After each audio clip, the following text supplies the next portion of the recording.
Does it make a difference if I use the formal terms all the time? Polite speech all the time, formal all the time. Well, it might be easier to say, you know what, I'm just going to be polite to everyone, always, and then I won't have to worry about it.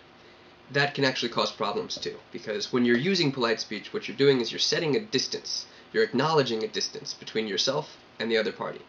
So for someone who's higher status than you, or is a stranger, that's a good thing. It's a way of showing them respect. But if you're trying to make friends and establish close ties, that distance that formal speech sets can come off as cold. So for now, learn your polite speech and use it, and keep in mind that there will be times when you want to let your formality drop. Should I be calling you sensei? Yes. No. No. Not at all. Sensei is reserved for teachers, doctors, lawyers, chefs, artists, coaches. Actually, pretty much anyone who's established themselves as an expert in their field, you know, the cream of the crop, in terms of their status, their position, or their accomplishments. That's not me. I think you could probably get away with calling somebody like Victor Sensei, just because of who he is. But for your senpais, you actually attach senpai as a title, like san. If you're so inclined, you can call me Jeff Senpai. On the opposite side, you don't use Kouhai as a title.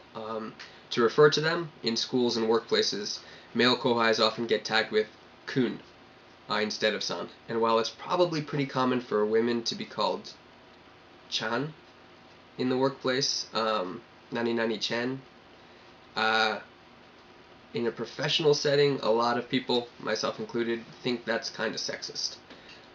I'd call you Leigh-san, except that makes you sound like every Chinese exchange student in every Japanese middle school English textbook that I've ever seen.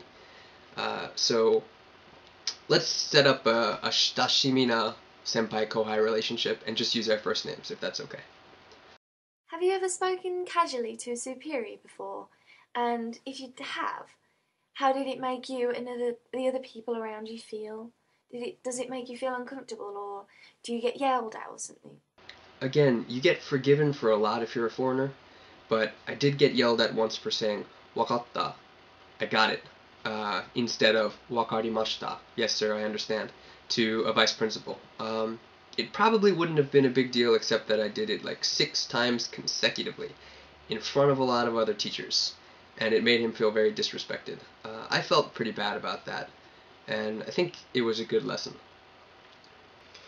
And then other times people might just correct you. Once someone asked me, "Jeff-san no okasama wa koraremashita ka?" which is a very polite way of asking if my mother came to visit. They used a polite form of kuru. But when I answered using that same conjugation, koraremashita, they explained that what I said sounded weird. Even though she's my mother and gets my respect, when I'm talking to someone who's not a part of my family or my in-group about someone who is, I'm supposed to use plain or even humble language. It's complicated, but you get a feel for it as time goes by. I hope that covered all of your questions.